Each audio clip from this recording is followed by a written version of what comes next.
Welcome to the channel, and in this episode we visit Belfast and the Titanic Museum. This is City Hall and it's a great reference point when exploring Belfast. It's quite central and there's generally quite a lot going on here. You'll find plenty of memorials and statues here. Among the most poignant are the cenotaph, which was built in memory of all those who died in the First World War, and there's also the Titanic Memorial Gardens.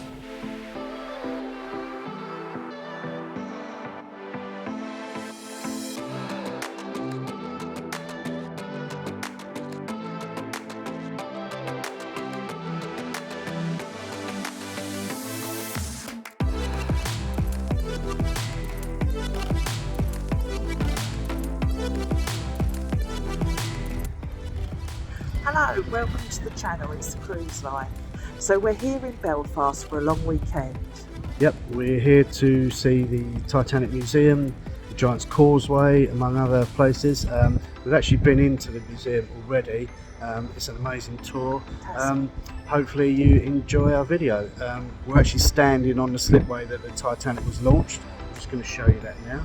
There it is, this is where she was launched back in 1912. See him again behind us, so we'll take you through the tour in just a moment. So the bus takes you to the Titanic Quarter, and there's more than just the museum here.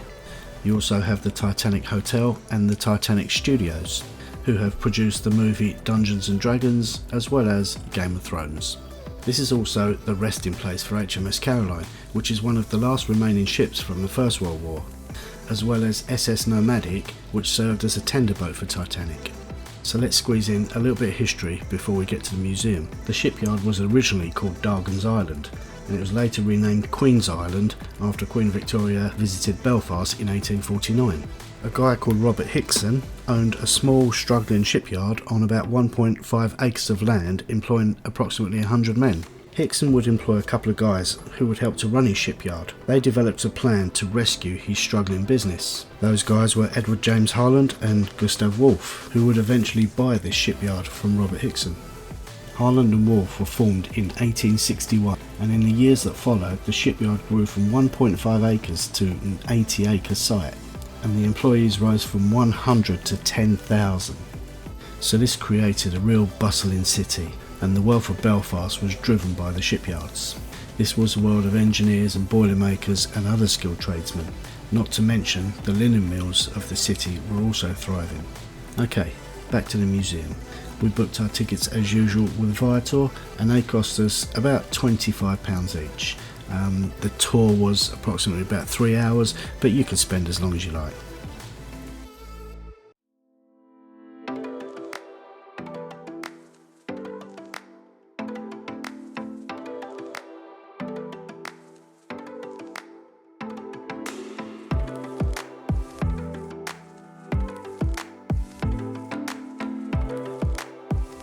The gift store offers an extensive range of products, but it's quite expensive, and you'll pay up to £9 for a fridge magnet. We wanted to get some of these ducks to plant on the cruise ships, but I'm not sure Titanic ducks are appropriate, and definitely not appropriate at £5 each. First area in the museum is Boomtown Belfast, and here you'll see videos and footage of a thriving city, and there's also a few interactive models.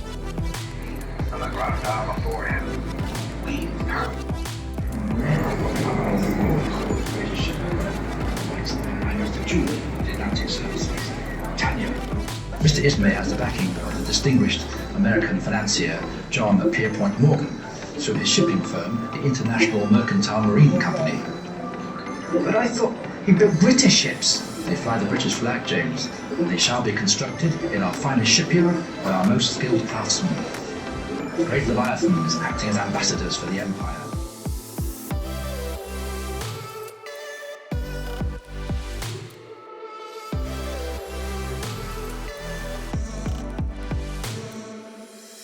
These are the original gates from the Harland Wolff Shipyard.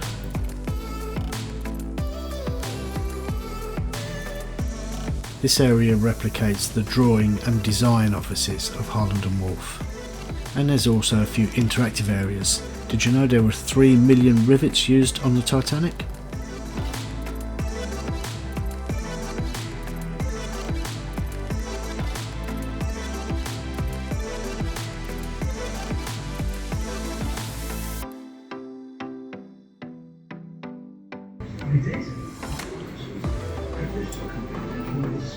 So now we take the lift up to the next area, which is called the Shipyard.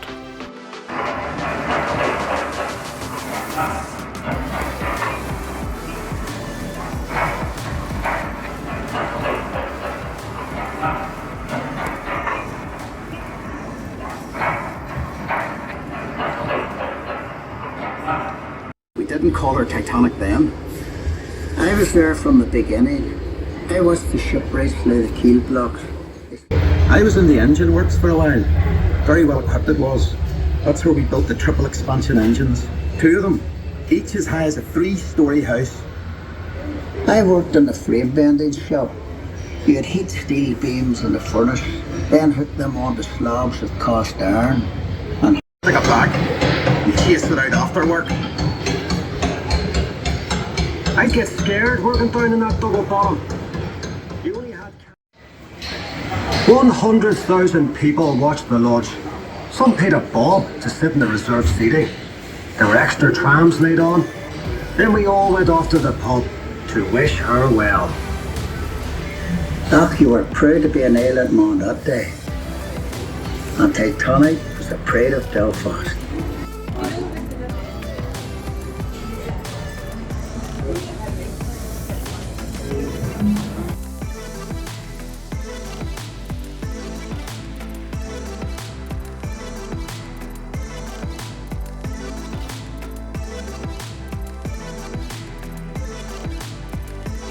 Several ships later moved on, and the prospect of a job on Titanic was welcome relief for crewmen managed to sign up. On April 5th, Titanic was dressed in her single flags and pennants as a Good Friday tribute to the people of Southampton.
The collection of artifacts at the Titanic Museum are valued at approximately $4 million, and all the artifacts that are on display at the museum were actually on board the Titanic. Some were found floating in the water, or even on the bodies, and others were carried off by survivors.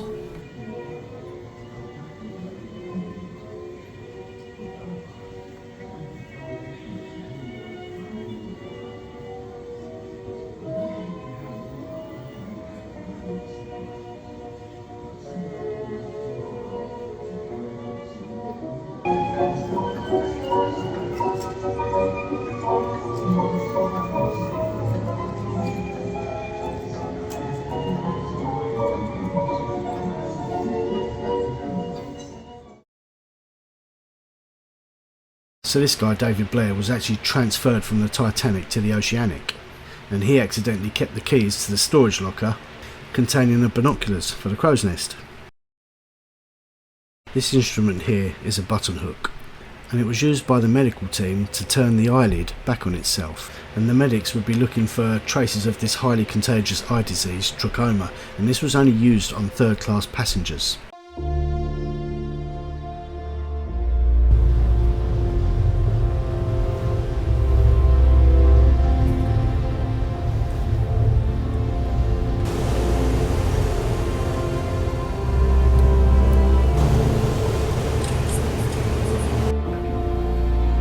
For a long time we didn't move the boat. And when we laid off on the starboard side, you could see by the arrangements of the lights. All the lights were burning, and you could see that she was going down.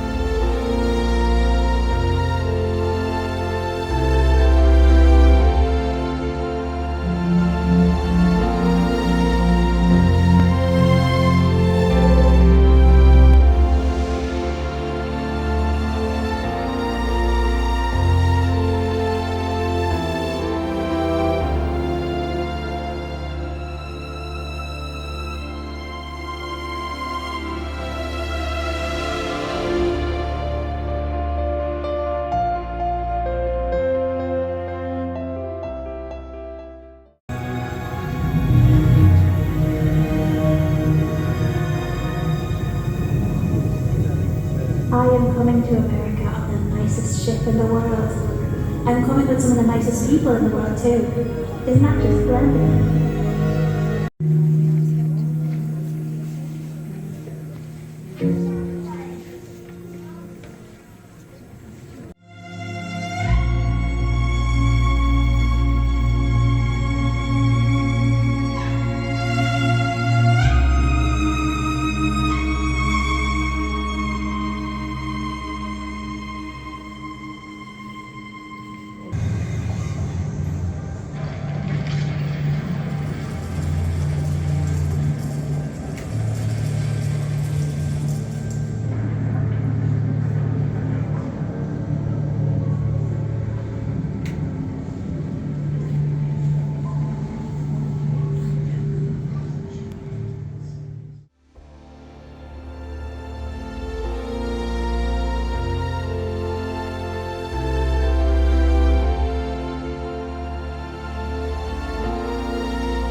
So that's a brief overview of the Titanic Museum.